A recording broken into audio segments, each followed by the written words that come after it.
देखिए ये इस केस में 10 शेड्यूल का पैराग्राफ 21A क्लियर अट्रैक्ट होता है। इसमें कोई वॉलेंट्री गिवन अप वाली बात आउटसाइड दी हाउस या outside the purview of the party नहीं होती। ये अट्रैक्ट हो रहा है बशर्ते कि कोई भी कंप्लेंट या कोई भी पिटीशन सही तरीके से डली है, स्पीकर साहब उसको एंटरटेन करते हैं और उसमें पॉजिटिव, रिलायबल एंड अनइक्विवोकल स्पष्ट एविडेंसेस उन्होंने साथ में लगाई हुई है। एविडेंस के ऊपर ये केस डिसाइड हुआ। तो आपके हिसाब से संविधान की आपको जानकारी है, अब जो उन्होंने कांग्रेस के विधायकों ने एप्लीकेशन या याचिका मूव की है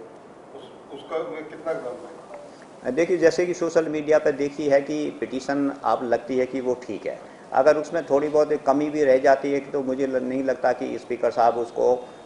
उनको ओवरलुक कर देंगे। रीज़न बिंग की सुप्रीम कोर्ट की भी ऐसी डायरेक्शंस हैं कि एफिडेविट भी जरूरी नहीं होते। अभी पहले जो केस रिजेक्ट किए थे उन्होंने इस वजह से किए थे कि एफिडेविट की रिक्वायरमेंट रूल 6 में दी हुई हैं, जो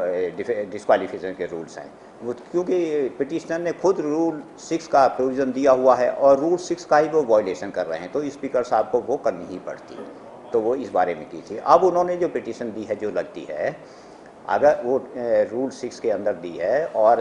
वेरीफाइड भी की हैं, जैसे कि उसे पता लगती है, अगर कोई कमी रह गई है तो भी आप इतने रिजिडली स्पीकर साहब थोड़े फ्लेक्सिबल होकर चलेंगे, उसको एंटरटेन करेंगे। ये अलग बात है कि उनके पास रास्ते बहुत हैं, उसको इंक्वायरी करनी पड़ेगी हर चीज़ के बारे में, तो कितना टाइम लेते हैं, कितना उनको नोटिस के लिए टाइम देते हैं, वो स्पीकर साहब के ऊपर डिपेंड करता है। हरियाणा का विधानसभा सेशन 6 महीने के अंदर जो पुराना प्रावधान है, क्या हरियाणा का इस सरकार में, नायब सिंह सैनी सरकार में सेशन अभी होगा? वो इस सरकार में नहीं, इस सरकार से पहले ही, मतलब चाहे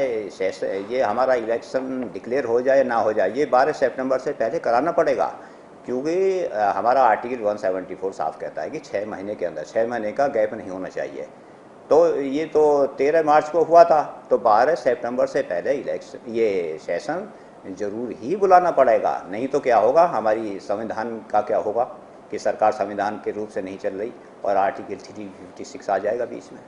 तो इस वजह से सेशन तो उसमें क्या 356 उसमें राष्ट्रपति शासन का हो जाता है कि सरकार संविधान के रूप से नहीं चल रही, संविधान के तरीके से नहीं चल रही है।